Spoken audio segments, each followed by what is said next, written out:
Assalamualaikum warahmatullahi wabarakatuh. Kembali lagi di channel Radio Horor. Untuk kisah kali ini ada sebuah cerita dari tulisannya Neneng Dewi NS. Dan untuk kisah yang akan saya bawakan kali ini, sebuah kisah yang berjudul Arwah Gentayangan di Kios Buah. Dan sebelum kita lanjut ke ceritanya, tekan dulu tombol like video ini dan jangan lupa tekan juga tombol subscribe channel ini. Nyalakan juga lonceng notifikasinya agar tidak ketinggalan cerita-cerita lainnya dari channel ini. Buat teman-teman yang pengen belanja-belanja, nanti klik saja etalase yang ada di pojok kiri bawah.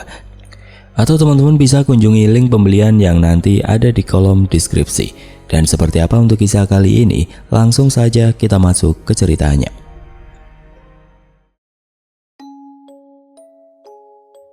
Setiap orang pasti punya masa lalu.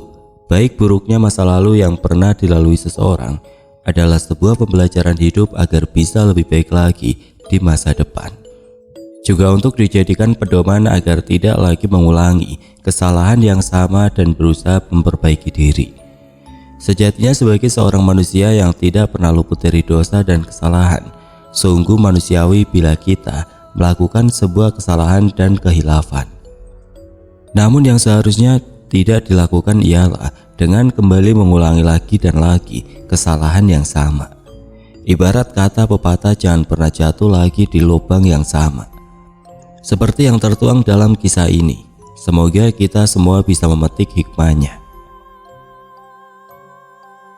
3 tahun yang lalu, Karsi sedang asik bersolek di depan cermin saat Bu Yati ibunya tiba-tiba masuk ke dalam kamar dan memberitahu kalau ada Hendri, pacarnya datang. Wajah Karsi malah terlihat biasa-biasa saja, malah meneruskan memasang maskara. Karsi, itu Jang Hendri nungguin kamu dari tadi, bukannya disamperin dulu, kasihan kan? Tegur Bu Yati yang merasa heran melihat Karsi sama sekali tidak beranjak dari depan meja riasnya. Karsi malah meneruskan berdandan dan bersikap seolah-olah kedatangan Hendri sang pacar bukanlah sesuatu hal yang spesial untuknya. Namun reaksi Karsi juga benar-benar di luar dugaan Bu Yati. Biarin aja Bu, Kang Hendrinya nungguin. Paling kalau dia bosen nunggu kelamaan nanti juga pulang lagi, jawab Karsi enteng sambil terus fokus memasang maskara di pelupuk mata kanannya. Kamu jangan ngomong gitu nak, masa sama pacar sendiri kayak gitu?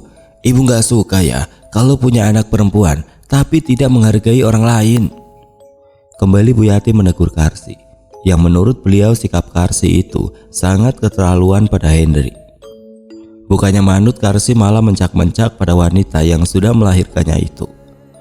Ibu kenapa bawel banget sih? Ya udah ibu saja sana yang nemenin Kang Hendri ngobrol. Ribet amat, ini aku lagi masang maskara, jadi miring gara-gara ibu terus nyuruh aku nyamperin Kang Hendri. Karsi yang sepertinya kesal mulai meninggikan nada suaranya. Bu Yati hanya geleng-geleng kepala melihat tingkah sang putri. Beliau lebih memilih untuk tidak berdebat dengan Karsi yang wataknya memang keras kepala itu.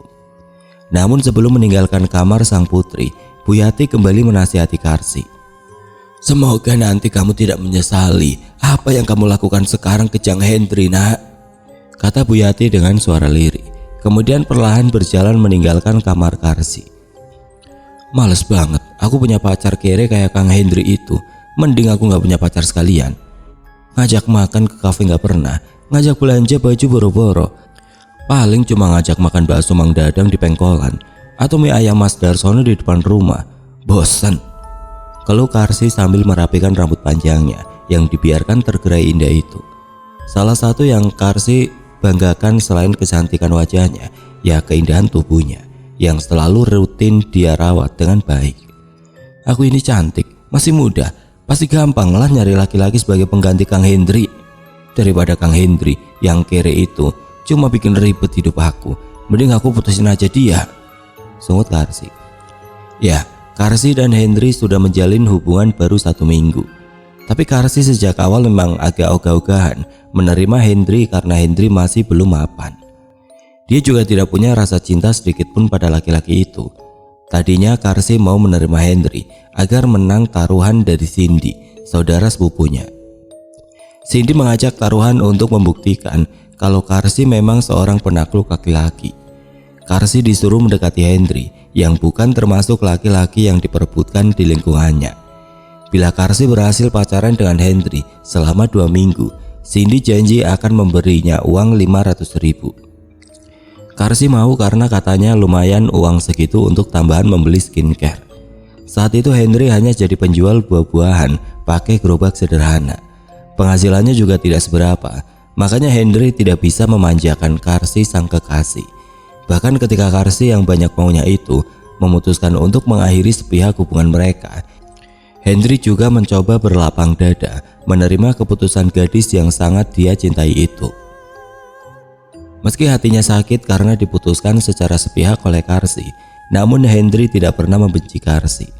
Bahkan ketika belum lama hubungan mereka putus, Karsi sudah menggandeng Jayusman, pacar barunya, seorang anak kades. Hendri mencoba menyembunyikan rasa sakit hatinya dengan pura-pura bersikap biasa saja. Bahkan ketika Karsi dan Jayusman akhirnya menikah duluan dan menggelar pesta pernikahan yang mewah, Hendri selalu mendoakan semoga Karsi bisa mendapatkan kebahagiaan dengan laki-laki pilihannya itu. Di saat Karsi sedang menikmati kebahagiaannya dengan Jayusman dan hidup enak bergelimang harta dari warisan ayah Jayusman, yaitu Pak Heru yang seorang kades, Hendri masih terus berjuang setiap hari demi mengumpulkan rupiah demi rupiah untuk masa depannya. Hendri berjualan dengan gigih dan tidak mengenal lelah. Melalui masa-masa sulitnya sendirian, ketika Karsi dengan bangga dan sombongnya memamerkan mobil baru hadiah pernikahan dari Pak Heru, seraya mencibir ke arah Hendri yang sedang mendorong gerobak buah-buahannya. Hendri hanya diam dan menundukkan kepalanya dalam-dalam. Saat Karsi dengan dagu terdongak ke atas dari dalam mobil mewahnya sengaja melemparkan botol bekas minuman tepat ke wajah Hendri. 3 tahun kemudian, di dunia ini tidak ada yang abadi, tidak ada yang akan terus berada di posisi dan kondisi yang sama. Itu sebabnya kita tidak boleh menyombongkan sesuatu yang bersifat fana, salah satunya harta. Yang namanya kehidupan rumah tangga juga itu pasti ada pasang surutnya. Ibarat istilah kalau roda itu berputar, begitu juga dengan kehidupan Karsi dan Jayusman. Setelah 3 tahun menjalani pernikahan, justru Karsi mulai merasakan sedikit demi sedikit kepahitan, terutama dalam masalah ekonomi. Pak Heru, bapak mertua Karsi yang waktu itu menjabat sebagai kades dan selalu dia bangga-banggakan karena punya banyak harta, tiba-tiba ditangkap pihak kepolisian. Ya, Pak Heru terbukti melakukan penggelapan dana desa sebesar 500 juta dan terancam dipenjara dan harus membayar denda ratusan juta. Akibatnya semua harta dan tabungan milik Pak Heru disita pihak kepolisian. Akibatnya keluarga Pak Heru pun kini jadi tidak punya apa-apa lagi. Hal itu juga berimbas pada kondisi keuangan Jayusman. Ya, Jayusman yang selama ini hidupnya terbiasa diberi berbagai fasilitas dan selalu diberi uang saku dalam jumlah besar setiap bulannya tanpa harus susah payah bekerja, akhirnya pusing sendiri. Akibat sang ayah di penjara, otomatis Jayusman sudah tidak bisa lagi menafkahi Karsi. Karena selama ini Jayusman tidak bekerja, kerjanya tiap hari hanya main ponsel dan bermalas-malasan saja. Karsi yang belum bisa menerima kenyataan sempat stres. Dia juga malu pada orang-orang yang terlanjur sudah dia remehkan, salah satunya Hendri. Karsi yang tidak ingin orang-orang nanti mencemoohnya memaksa Jayusman agar mencari pekerjaan. Karena kini Pak Heru sudah tidak bisa lagi memberinya uang bulanan. Jayusman yang memang berjiwa pemalas malah ogah-ogahan mencari pekerjaan. "Aduh Karsi, kamu pikir nyari pekerjaan di zaman sekarang itu gampang apa?" keluh Jayusman. Karsi yang sedang mengepel lantai langsung menghentikan pekerjaannya. "Terus kamu pikir nanti kita biaya makan, bayar tagihan listrik, bayar air dan lain-lain dari mana, Kang?" Karsi balik bertanya. Wajah cantiknya terlihat sangat kesal pada sang suami yang selalu saja mengeluarkan banyak alasan setiap kali disuruh mencari pekerjaan. "Tabungan kamu kan masih ada sih. Ya udah pakai aja uang tabungan itu buat kebutuhan kita sehari-hari. Gitu aja kok repot," jawab Jayusman enteng. Mata Karsi langsung mendelik ke arah Jayusman. "Enak aja, enggak, aku nggak mau ngeganggu uang tabungan, Kang. Itu uangnya nanti buat jaga-jaga kalau ada keperluan darurat," timbal Karsi. Lalu mereka berdua pun akhirnya bertengkar karena tidak menemukan solusi atas masalah keuangan yang sedang mereka hadapi sekarang. Sampai akhirnya Karsi mencoba untuk mengalah dan berinisiatif untuk membuka usaha di rumah, yaitu dengan berjualan jus buah-buahan dengan keliling memakai gerobak. Kali ini Jayusman mau ikut membantu sang istri. Mereka pun berdua berkeliling menjajakan dagangannya. Namun kini terselip rasa risih di hati Karsi karena Hendri, mantan pacar yang dulu pernah dia rendahkan dan hina habis-habisan, sekarang sudah sukses membuka sebuah kios buah dan jus buah bersama Olivia istrinya. Sementara Karsi jualan jus buah-buahan hanya memakai gerobak. Karsi sendiri jadi hidup makin merana semenjak Jayusman jadi pincang kaki kanannya akibat Hendri yang dulu tidak sengaja menabraknya ketika sedang mengendarai mobil pick-upnya yang remnya blong. Meskipun Hendri sudah memberi ganti rugi dan membayar biaya pengobatan, Jayusman tetap dendam. Kakinya pun kini menjadi cacat, membuatnya jadi tidak bisa normal lagi saat berjalan. Tidak hanya sampai di situ, cobaan baru kembali menimpa Karsi. Ketika dia dan Jayusman sedang istirahat di sebuah jalan besar sambil menunggu para pembeli jus buah-buahannya, tiba-tiba dari arah berlawanan ada motor yang dikendarai anak sekolah. Motornya melaju kencang, kemudian menabrak gerobak dagangan Karsi dan Jayusman hingga terjungkal jatuh ke aspal. Kaca depan gerobaknya pecah, semua dagangan, gelas, dan blender pendukung jualan ikut pecah dan rusak. Akan tetapi pelaku penabrakan bukannya menolong, malah langsung kabur karena takut diamuk warga. Saat itulah Karsi sadar kalau itu adalah teguran dari Tuhan atas kesombongannya yang suka merendahkan orang lain di masa lalu. Karsi jadi teringat kembali sikap buruk yang pernah dia perbuat pada Hendrik. Karsi hanya bisa menangis melihat semua kerusakan yang terpampang nyata di depan kedua matanya. Jayusman juga terlihat kesal sekaligus marah pada si penabrak yang kabur. Namun apa daya, kondisi kaki Jayusman yang cacat jadi tidak memungkinkan untuk mengejar si penabrak. Suatu kali Karsi bertemu dengan Sardi, tetangga jauh yang sudah lama menyukainya sejak Karsi masih gadis. Lalu Karsi pun bercerita tentang kondisi rumah tangganya yang kini tidak bahagia. Karsi juga bercerita tentang Henry dan Olivia yang baru saja membuka kios buah dan jus buah, sehingga kini menjadi saingannya.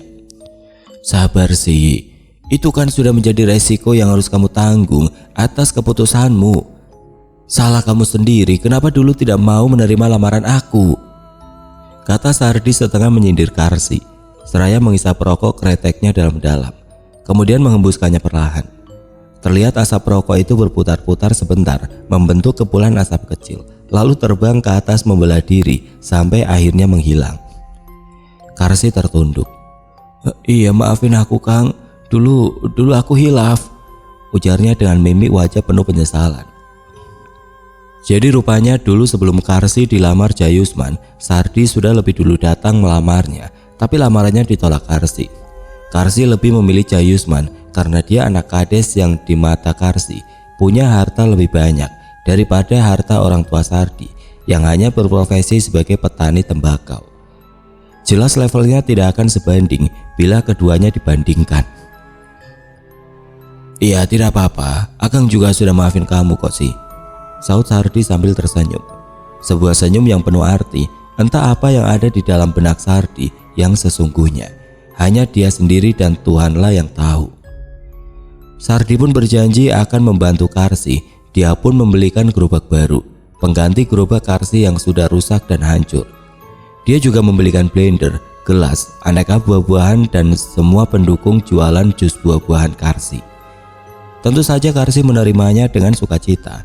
Padahal tanpa sepengetahuan Karsi, Sardi bisa membeli semua itu hasil meminjam uang dari seorang rentenir.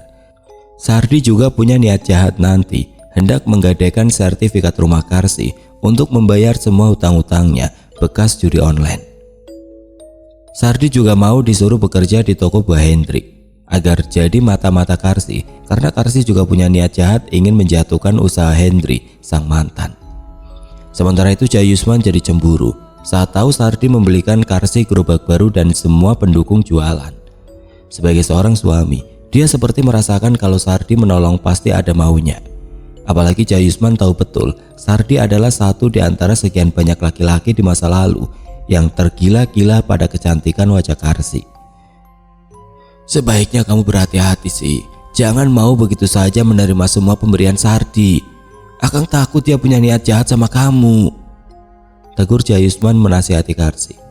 Tapi Karsi yang pada dasarnya punya sifat keras kepala, bukannya menerima saran dari sang suami, malah berbalik menyerangnya dengan kata-kata yang sama sekali tidak enak untuk didengar. Lebih baik kamu diam aja, Kang, daripada bikin aku tambah pusing. Kamu aneh, ada orang baik yang mau nolongin malah dicurigai, sungut Karsi yang sedang mengaduk-aduk kopi susu yang dibuatnya untuk Jayusman. Awalnya Karsi mengaduk kopi tersebut dengan pelan, tapi setelah mendengar ucapan Jayusman yang kurang mengenakan di telinganya, Karsi jadi kesal, bercampur marah pada sang suami. Dia pun mengaduk kopi itu dengan kasar hingga terdengar nyaring sendok yang beradu dengan gelas. Bukan begitu sih, maksud Akang itu, Akang hanya minta kamu itu berhati-hati, Karsi. Zaman sekarang itu susah membedakan mana orang yang nolong karena tulus dan mana yang nolong karena modus, jawab Jayusman mencoba menjelaskan. Lagi-lagi Karsi tidak terima dan balik memarahi Jayusman. Udahlah Kang, kamu diam aja. Gak usah sosok menilai kebaikan orang. Masih untung ada orang yang mau nolongin kita, jadi kita bisa kembali jualan jus. Kamu itu aneh, Kang. Harusnya kamu itu berterima kasih sama Kang Sardi, bukan sebaliknya, tandas Karsi sambil melempar sendok dengan kasar ke atas meja hingga membuat Jayusman kaget. Bukan begitu maksud Akang, Mak Karsi. Jayusman mencoba ingin meluruskan, namun usahanya sia-sia. Karsi tetap bersikukuh dengan pendapatnya. Dia bahkan kini berani menantang Jayusman. Kalau kamu cemburu, yang seharusnya kamu cemburui itu Kang Hendri, bukan Kang Sardi, tandas Karsi seraya meninggalkan Jayusman yang masih terdiam melongo. Tidak tahu harus berkata apa lagi untuk meyakinkan sang istri. Mau kemana kamu, Karsi? Tanya Jayusman yang melihat Karsi sudah melangkah keluar pintu dengan berpakaian rapi. Bukan urusan kamu, Kang, saut Karsi sambil terus berjalan keluar rumah tanpa memperdulikan Jayusman yang terus-terusan memanggil namanya. Rupanya Karsi mau menemui Sardi dan mereka sudah janjian untuk bertemu di suatu tempat. Karsi yang merasa terintimidasi dan sirik dengan kesuksesan Hendri minta bantuan Sardi untuk menghancurkan usaha Hendri dan Olivia istrinya. Sekaligus Karsi tidak mau ada saingannya dalam jualan jus buah. Sardi yang licik minta imbalan tubuh Karsi atas setiap bantuan yang dia berikan untuk ikut menghancurkan usaha Hendri. Awalnya Karsi keberatan karena dia tidak pernah punya rasa cinta sedikit pun pada Sardi. Ya, Karsi hanya ingin memanfaatkan rasa cinta Sardi agar mau menolongnya. Sardi tidaklah sebodoh yang Karsi sangka. Dia minta Karsi akan mengembalikan semua bantuan gerobak dan lain-lain yang pernah dia berikan pada Karsi. Sardi juga mengancam akan melaporkan Karsi pada Hendri dan Olivia karena punya niat jahat untuk menghancurkan usaha mereka berdua. Karsi yang terpojok dan tidak punya pilihan lain akhirnya terpaksa mengalah dan mau tidak mau mengikuti maunya Sardi. Sardi tersenyum penuh kemenangan. Akhirnya dia berhasil juga menikmati tubuh indah Karsi yang selama bertahun-tahun jadi dambaannya. Sardi merasa tidak perlu susah payah menikahi Karsi. Yang penting nafsu binatangnya bisa tersalurkan pada wanita yang sangat dia cintai sekaligus dia benci itu. Sardi tidak peduli meski tahu Karsi sebenarnya ogah-ogahan melayaninya di atas ranjang. Saat itulah Karsi baru menyadari kalau semua ucapan Jayusman itu benar adanya. Sardi bukanlah seorang malaikat penolong, melainkan setan yang menyamar jadi malaikat. Karsi kesal dan menyesal kenapa kini dia malah jadi budak nafsu laki-laki itu. Dia sebenarnya ingin lepas dari jeratan yang sudah dibuat Sardi, tapi dia tidak tahu harus diawali dari mana. Di satu sisi dia jadi benci Sardi yang sudah menjadikannya pemuas nafsu gratisan. Tapi di sisi lain, dia masih butuh bantuan Sardi untuk menjalankan semua rencananya agar bisa berjalan dengan lancar. Sardi pun mulai beraksi membantu Karsi untuk menghancurkan usaha Olivia dan Hendri. Sardi yang kini bekerja di kios buah milik Hendri dan Olivia diam-diam menukar 20 bungkus pesanan jus untuk pesanan acara pengajian. Dia ganti dengan memakai buah setengah busuk dan pewarna tekstil buatan Karsi. Akibatnya para jemaah pengajian pun jadi menderita sakit perut dan ada juga yang muntah-muntah. Salah seorang jemaah yang alergi bahan kimia langsung muncul ruam di pipi dan tangannya sampai mengalami sesak nafas. Warga yang marah mendengar pengaduan para jemaah itu pun langsung mendatangi kios Hendri. Karsi ikut menghasut warga. Sebelumnya Sardi sudah lebih dahulu menyimpan bungkusan hitam berisi pewarna tekstil dan zat kimia di kolong kios. Saat warga berhasil menemukan barang bukti berupa pewarna tekstil dan zat kimia tersebut, mereka pun mengamuk, lalu merusak kios buah yang sudah dirintis Hendri selama 2 tahun itu. Olivia yang melihat itu hanya bisa menangis dalam pelukan Hendri. Saat Tarni, seorang janda muda yang gaya bicaranya nyeblak dan suka latah, datang ke sana hendak membeli buah-buahan. Warga pun melarang, katanya buah-buahan yang dijual di kios Hendri sudah disuntik formalin. Namun Tarni tidak percaya. Sementara itu Sardi langsung bersembunyi saat debt collector datang mencarinya. Hal ini pun tanpa sengaja ketahuan Jayusman yang kebetulan lewat di sana. Karsi kaget diberitahu Jayusman kalau Sardi tempo hari membelikannya gerobak baru adalah hasil berutang ke rentenir. Jayusman yang juga masih dendam sama Hendri yang sudah membuat kakinya cacat, bilang Karsi agar jangan khawatir. Dia sudah suruh preman untuk mencelakakan Hendri. Sardi akhirnya diajar debt collector sampai pingsan. Awas kalau kamu besok tidak melunasi semua hutang berikut bunganya. Saya tidak segan-segan membuang jasad kamu ke jurang. Ancam salah seorang debt collector berwajah garang dan bertato, sambil menendang tubuh Sardi yang sudah tidak berdaya tergeletak di tanah. Saat tahu Sardi punya hutang ke rentenir sebesar 5 juta, Tarni yang sudah lama suka sama Sardi berjanji akan membantu melunasi. Tapi syaratnya Sardi harus menerima cintanya. Sardi pun terpaksa mau, meski hatinya menolak. Tarni tertawa senang, Sardi manyun. Malam itu Olivia yang mau membelikan makanan tanpa sengaja mendengar pembicaraan Jayusman dan Karsi.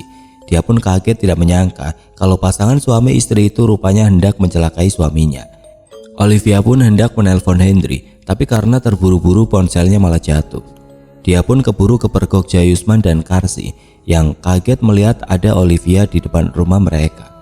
Olivia pun dikejar mereka. Olivia sambil ketakutan lari menuju ke kios buahnya, lalu bersembunyi karena takut ketahuan. Namun Karsi berhasil mengejar Olivia. Pada saat yang sama Tarni mau membeli buah-buahan untuk menjenguk keluarganya yang sedang sakit. Tarni kaget kenapa Jayusman ada di kios buah milik Hendri dan Olivia. Jayusman berkilah mau membeli buah-buahan juga. Sementara itu Karsi bersembunyi sambil mengancam Olivia dengan sebilah pisau agar dia jangan coba-coba keluar dari tempat persembunyian. Olivia mencoba melawan dengan spontan menggigit tangan Karsi hingga Karsi menjadi kesakitan. Karsi marah, spontan menggorok leher Olivia hingga tangannya penuh darah. Tarni sempat mendengar teriakan Karsi, namun pada saat yang bersamaan datanglah Bu Lili, ibu Tarni yang juga latah. Jayusman yang mengintip aksi Karsi ikut bergidik melihat Karsi yang berhasil menggorok leher Olivia. Terlihat mata Olivia membeliak melotot keluar dengan leher yang hampir patah. Jayusman makin panik melihat Bu Lili datang, lalu spontan mengetok kepala Bu Lili dengan buah mangga yang masih mengkal hingga dia teriak dan keluarlah kelatahannya. Copot, ngapain kamu berani-beraninya mukul kepala saya pakai mangga muda? Protes Bu Lili sambil mengusap-ngusap kepalanya, lalu balas mengetok kepala Jayusman pakai mangga muda juga. Maaf Bu Lili, tadi saya tidak sengaja, kata Jayusman dengan suara gemetar dan sambil mengusap-ngusap kepalanya yang ikut sakit, dibalas ketokan Bu Lili. Tarni yang mendengar ibunya yang barusan berteriak hanya geleng-geleng kepala, kemudian meneruskan memilih-milih buah-buahan yang hendak dia beli. Pak Hendri, Bu Olivia pada kemana sih kok tumben kiosnya sepi? Kata Tarni sambil selingkuhan ke kiri dan ke kanan. Bu Lili pun ikut menimpali. Iya nih, kalau ada yang nyuri buah-buahan gimana? Mana si Sardi malam ini masih izin gak kerja? Iya kan Tar? Saut Bu Lili. Tarni mengangguk. Akan tetapi mereka berdua memutuskan untuk terus memilih buah-buahan yang hendak mereka beli. Nanti akan mereka pisahkan agar dihitung oleh Olivia dan Hendri. Ketika Tarni sedang memilih buah duku, tiba-tiba sayup-sayup dia seperti mendengar suara minta tolong. Tarni menghentikan kegiatannya dan mendekatkan telinganya ke arah suara yang menurutnya dari sanalah suara tersebut berasal. Tapi suara itu malah langsung hilang. Yang ada malah bulu kuduknya jadi merinding. "Bu, barusan dengar suara orang minta tolong gak?" tanya Tarni pada Bu Lili yang masih asik memilih buah sawo. "Gak ada tuh," jawab Bu Lili santai. Tarni tercengang. Perasaannya makin terasa tidak enak karena bulu kuduknya malah makin merinding. Disusul Tarni merasakan ada yang mengebus-embuskan nafas di belakangnya. Namun ketika Tarni menoleh tidak ada siapa-siapa di sana. Ya, Tarni tidak tahu kalau ada sosok arwah Olivia sedang berdiri di belakangnya dengan kondisi yang sungguh mengerikan. Kepalanya miring ke kanan hampir putus dengan darah yang masih terus mengucur. Lalu sebuah pisau yang masih menancap di bagian lehernya tersebut. "Tarni, tolong saya." Kembali suara yang sangat halus itu bergema di telinga Tarni. Tarni yang merasa terganggu langsung menutup kedua telinganya. Kini Tarni bisa merasakan ada sebuah tangan berwarna putih pucat dan sedingin es memegang bahunya. Tarni yang sudah tidak bisa mengendalikan rasa takutnya tiba-tiba langsung angkat kaki dari sana. Tarni, mau kemana? Ini udah milihin duku kok, malah ditinggal gitu aja sih. Ibu kan jadi sendirian di sini," gerutu Bu Lili. Tiba-tiba terdengar ada sebuah suara perempuan milik sosok arwah Olivia menimpali ucapan Bu Lili. "Tenang Bu Lili, sini biar saya temani," ucap suara halus sosok Olivia itu. Bu Lili yang awalnya mengira itu Olivia karena suaranya memang mirip sekali dengan suara Olivia, tentu saja senang. "Nah gitu dong, makasih ya Olivia, udah mau nemenin saya," sautnya seraya menengok ke samping di mana sosok arwah Olivia berdiri tepat di samping Bu Lili. "Sama-sama Bu," kata sosok arwah Olivia dengan suara yang masih terdengar halus. "Kamu dari tadi kemana saja sih Olivia? Kok kiosnya ditinggal gak ada yang jagain?" ucap Bu Lili seraya memasukkan buah sawo yang sudah dipilihnya ke dalam plastik dan hendak dia serahkan ke Olivia agar segera ditimbang. Namun alangkah kagetnya Bu Lili karena di sampingnya kini sudah tidak ada siapa-siapa. Bu Lili mengedarkan pandangan ke sekeliling, suasana tetap sepi. Tidak ada seorang pun di sana. "Loh, Olivia kemana sih? Tadi katanya mau nemenin. Ini saya udah beres belanja, mau dikilo dukunya, malah ngilang. Olivia, Olivia," panggil Bu Lili. Akan tetapi tidak terdengar ada sautan. Kini giliran Bu Lili yang merasakan kalau bulu kuduknya merinding. Disusul terciumnya bau busuk seperti bau amis darah yang mengganggu indera penciumannya. Akibatnya Bu Lili sampai tidak kuat menahan rasa mual, seperti ada sesuatu yang berputar-putar di dalam tubuhnya. "Ini bau apaan sih?" keluh Bu Lili. "Itu bau jasad saya Bu," saut sebuah suara halus yang merupakan suara sosok arwah Olivia. Bu Lili langsung menoleh ke arah datangnya suara. Dia langsung menutup mulutnya dengan satu tangan karena kaget melihat sosok arwah Olivia yang sangat menyeramkan. Sementara itu Karsi dan Jayusman langsung bergegas pergi dari kios buah tersebut dengan jantung berdebar-debar. Takut ada yang memergoki aksinya. Jayusman dalam hatinya sempat bergidik ngeri. Tidak menyangka kalau sang istri bisa bertindak sesadis itu hingga tega menghabisi nyawa Olivia. Sampai di rumah Karsi langsung mengelap darah di tangannya dan bajunya karena jijik melihat darah segar yang menempel di tangannya. Malam itu Hendri yang sedang kurang enak badan dari tadi menunggu kedatangan Olivia sang istri dengan perasaan gelisah. Sesekali matanya tertuju pada jam dinding yang tergantung di tembok. Hendri tidak beranjak dari kamar karena memang badannya masih terasa lemas. "Sudah jam 11 malam, tumben ibu belum datang juga. Kan tadi katanya cuma mau beli gorengan, masa iya pergi dari jam 7 belum juga datang?" katanya heran seraya sesekali terbatuk-batuk karena Hendri memang sedang sakit batuk flu.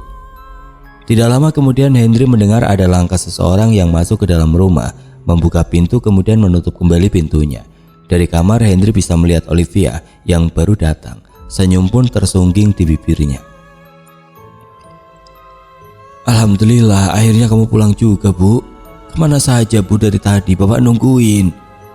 tanya Hendri dari arah kamar. Akan tetapi sosok Olivia itu tidak menjawab pertanyaan Hendri, malah langsung berjalan menuju dapur. Hendry masih berprasangka baik kalau Olivia mungkin ke dapur mau memindahkan gorengan yang tadi dibelinya ke dalam piring. Namun sekian lama menunggu, suasana malah berubah menjadi sangat hening. Hendry bahkan tidak mendengar suara apapun dari dapur. "Bu, kok lama banget? Ngapain aja di dapurnya?" tanya Hendry heran. Kemudian Hendry yang penasaran melangkah pelan ke dapur hendak menyusul sang istri. Namun alangkah kagetnya Hendry karena dia tidak menemukan siapapun di sana. Hendry sempat mengira kalau Olivia mungkin sedang di kamar mandi, tapi pintu kamar mandinya juga terbuka dengan lebar. Tanda tidak ada orang di sana.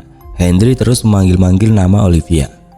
Bu, kamu di mana sih? Jangan membuat Bapak jadi khawatir, Ratu," keluh Hendry. Akhirnya Hendry putuskan untuk berjalan ke ruang tengah dan dia kaget karena melihat ada ceceran darah seperti darah yang masih segar di sana. "Ini darah apaan sih? Kok ada ceceran darah di sini? Perasaan tadi lantainya bersih, tidak ada noda darah," gumam Hendry heran. Perasaan Hendry makin tidak enak, akan tetapi dia berusaha menepis rasa itu jauh-jauh. Hendry tidak menyadari kalau tepat di atas kepalanya sosok Olivia sedang menggantung dengan posisi kayang. Ceceran darah yang Hendry lihat di ruang tengah tersebut berasal dari darah yang mengucur dari luka menganga di lehernya. Ketika azan subuh berkumandang, Hendry pun terbangun dari tidurnya. Dia kembali langsung mencari-cari Olivia, tapi tetap tidak dia temukan, baik di dalam kamar, di ruang tamu, di dapur, bahkan di kamar mandi juga tidak ada. "Ibu kemana sih? Tumben ke pasar tidak pamit dulu sama Bapak," gumam Hendry yang mengira sang istri ke pasar hendak belanja. Hendry pagi itu mau mensurvei petani yang hendak menjual buah melon dan semangka di desa tetangga. Saat Hendry sedang berada di dalam mobil pick up, tiba-tiba muncul dua orang preman suruhan Jayusman. Menyuruhnya keluar, Hendry menolak. Salah satu preman tersebut memaksa Hendry untuk keluar dari dalam mobil pick up, lalu hendak menghajarnya memakai batang kayu yang dibawanya. Sedangkan rekannya hendak menghancurkan mobil pick up Hendry. Dimulai dengan mau memecahkan kaca depannya. Namun tiba-tiba preman yang hendak mengayunkan balok kayu ke kepala Hendry mengurungkan niatnya saat melihat wajah Hendry berubah jadi sosok perempuan yang kepalanya hampir putus dengan pisau masih tertancap di lehernya. Dia pun kabur ketakutan. Rekannya yang keheranan tetap meneruskan hendak menghancurkan kaca mobil pickup Hendry. Namun tiba-tiba datang semilir angin dingin menerpa, lalu di luar dugaan dia ikut ketakutan dan menyusul rekannya yang sudah kabur duluan. Saat sosok perempuan yang tadi sempat dilihat rekan-rekannya tahu-tahu sudah berdiri di depannya sambil menyeringai. Hendry tampak kebingungan dengan apa yang baru saja dia alami, tapi dia buru-buru tancap gas, takut kesiangan mensurvei buah-buahan. Sedangkan di kios buah, Sardi yang sudah baikan kembali bekerja di sana. Pagi itu Sardi sedang menyusun kembali buah-buahan yang tidak rapi, lalu meletakkan stok buah-buahan yang sudah habis. Ketika Sardi sedang mensortir buah apel, tiba-tiba ada satu apel menggelinding ke kolong kios dan jatuh tepat di dekat jasad Olivia yang terbujur kaku di balik kios jus buah-buahan. Sardi langsung shock saat memungut buah apel tersebut. Dia melihat ada jasad Olivia dengan pisau masih tertancap di lehernya. Sedangkan di sekelilingnya tampak ceceran darah yang sudah mulai mengering dan dikerubuti lalat hijau. Sardi panik dan tanpa sengaja memegang pisau itu, maksudnya untuk mencabutnya dari leher Olivia. Tiba-tiba saja Jayusman datang lalu menuduh Sardi sudah membunuh Olivia. Sardi menyangka semua tuduhan itu lalu mau kabur, tapi dicegat warga yang sebelumnya sudah dihasut Jayusman. Warga beramai-ramai mengikat Sardi kemudian membawanya ke rumah Pak RT untuk diinterogasi. Jayusman pun langsung menelpon polisi. Tiba-tiba ponsel Jayusman berdering karena ada panggilan masuk. Jayusman marah saat tahu kalau kedua preman suruhannya gagal menghabisi Hendry dan gagal pula merusak mobil pick-up-nya. Tidak lama warga pun heboh soal pembunuhan Olivia dan menyebut Olivia sudah dibunuh oleh Sardi. Karsi yang mendengar kabar itu tersenyum senang. "Akhirnya aku berhasil juga bebas dari jeratan hawa nafsu binatangmu, Sardi. Rasain," gumam Karsi dalam hati. Siang itu Tarni sedang mengupas jeruk, tiba-tiba didatangi sosok Olivia yang menunjukkan wajah sangat sedih. Tarni kaget saat diberitahu Bu Lili kalau Olivia baru saja meninggal. Sosok Olivia pun masuk ke dalam tubuh Tarni dan merasukinya. Saat itulah Tarni langsung diperlihatkan potongan kejadian saat Olivia sampai di kios buah ngos-ngosan lari mencari Henry. Tapi Henry tidak ada. Lalu ada dua orang yang mengejarnya, tapi wajah mereka samar. Bu Lili yang khawatir melihat kondisi Tarni langsung memegang tangan Tarni hendak menyadarkan Tarni sambil membaca ayat kursi. Sosok Olivia keluar dari tubuh Tarni dan menghilang. Tarni pun pingsan. Tangis Henry tidak terbendung saat jasad Olivia dimasukkan ke dalam kantong jenazah. Sardi dengan tangan diborgol, kerah bajunya dicengkram Henry dengan marah. Dia mau memukul Sardi, namun dicegah polisi yang mengawalnya. Meski Henry melihat Sardi memegang pisaunya, polisi bilang berdasarkan hasil penyelidikan ada sidik jari lain dalam pisau tersebut. Tapi belum tahu itu milik siapa. Polisi menduga Sardi punya komplotan. Pak RT sedikit bingung karena Sardi berani bersumpah tidak pernah membunuh Olivia. Pak RT mengajak warga ikut bantu menyelidiki kios buah Henry, mencari petunjuk siapa tahu ada bukti yang terlewat. Tarni dan Bu Lili tanpa sengaja lewat di tempat itu. Mereka pun bercerita kalau pas malam kejadian, sikap Jayusman aneh sekali karena tiba-tiba saja mengetok kepala Lili, memakai buah mangga yang masih mangkal. Tarni juga mengaku sempat mendengar suara teriakan seorang perempuan, tapi pas mau mengecek keburu diusir Jayusman. Kata Tarni, jangan-jangan Jayusman terlibat dalam pembunuhan Olivia. Polisi yang mendengar kesaksian dari ibu dan anak itu pun kembali melanjutkan penyelidikan. Malam itu Karsi sedang berada di kamarnya, memakai masker yang berasal dari buah mentimun segar. Karsi shock, masker yang dipakainya kenapa berubah jadi warna merah darah. Darahnya pun menetes sampai ke lehernya. Apa sih ini? Kok masker yang aku pakai berubah jadi ada darahnya? Kata Karsi yang panik. Lalu Karsi pun membuang maskernya. Tiba-tiba sebuah jeruk menggelinding ke arahnya saat Karsi mengambil jeruk tersebut. Jeruknya yang tadi berwarna hijau juga berubah jadi berlumuran darah. Sosok Olivia pun muncul di dekat jendela sambil melotot marah ke arahnya. Karsi yang ketakutan langsung lari keluar kamar, menemui Jayusman yang sedang bersantai di teras. Dia pun mengadu ke Jayusman, tapi malah tidak dipercaya. Kamu sih. Mungkin itu halusinasi kamu saja. Mana ada hantu. Tahun 2024 masih saja kamu percaya sama yang begituan. Kapan majunya kamu? Bentak Jayusman yang merasa terganggu karena dia sedang bermain game online dengan ponselnya. Karsi yang kesal memutuskan tidur dan kembali ke kamar. Saat tidur, Karsi tiba-tiba saja tertimpa buah-buahan berikut keranjangnya. Jayusman ikut terbangun tapi wajahnya berubah jadi Olivia. Karsi teriak panik. Jayusman mengguncang-guncang tubuh Karsi agar sadar. Karsi, sadar, ini aku suamimu Jayusman, bukan Olivia. Karsi sambil setengah menangis histeris menumpahkan unek-uneknya. Aku takut, Kang. Gimana kalau polisi menemukan bukti-bukti keterlibatan kita dalam kematian Olivia? Aku nggak mau dipenjara, Kang. Kata Karsi sambil menangis dalam pelukan Jayusman. Tenang aja sih, Akang udah buang bajumu yang berlumuran darah itu ke tempat sampah yang ada di depan rumah kita. Ucap Jayusman mencoba menenangkan sambil balas memeluk erat sang istri. Karsi malah panik saat tahu Jayusman malah membuang baju berlumuran darah milik Karsi di tempat sampah depan rumah mereka. Tanpa bicara, Karsi langsung melepaskan pelukannya dari Jayusman, kemudian berlari keluar rumah. Malam itu Tarni mau ke rumah Jayusman untuk mengantar undangan rapat RT titipan dari Pak RT. Dia lihat ada pemulung sedang mengais sampah di dekat rumah Jayusman.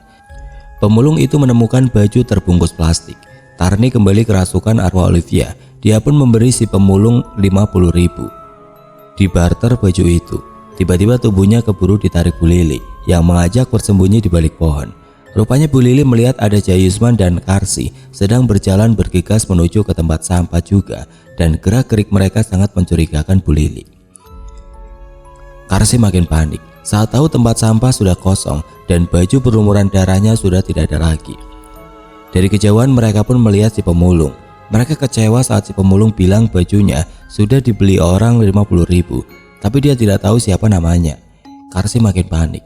Lili dan Tarni segera pulang dan menemui Pak RT agar memberitahu polisi soal penemuan baju tersebut.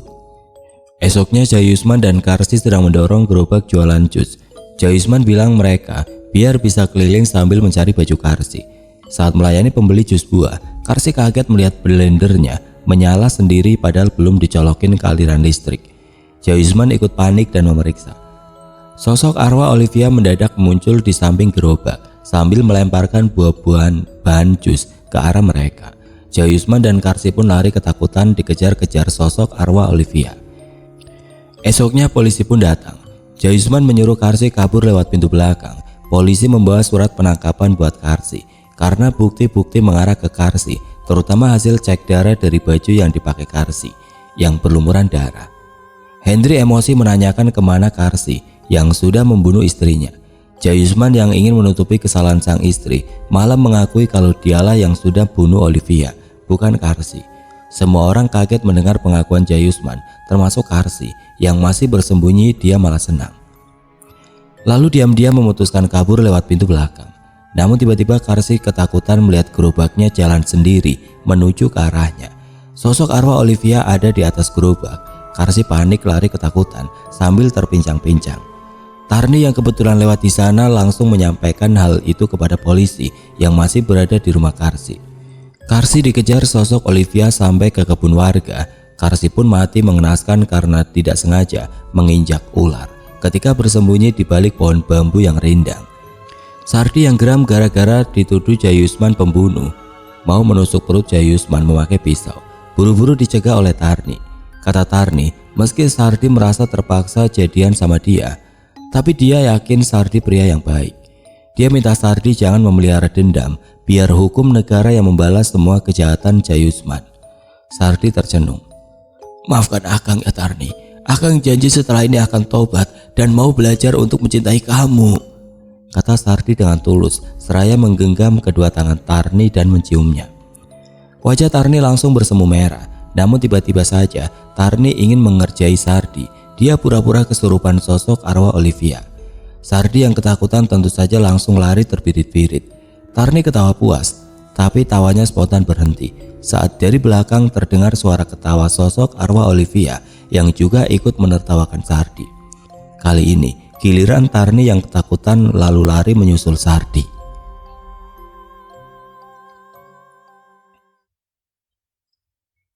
Oke teman-teman, sekian untuk kisah kali ini. Bagaimana menurut kalian tentang kisah ini? Tulis komentar kalian di kolom komentar. Dan buat teman-teman yang baru bergabung, jangan lupa untuk like, komen, share, serta subscribe channel ini. Dan nantikan kisah-kisah horor berikutnya tetap di channel Radio Horor. Wassalamualaikum warahmatullahi wabarakatuh.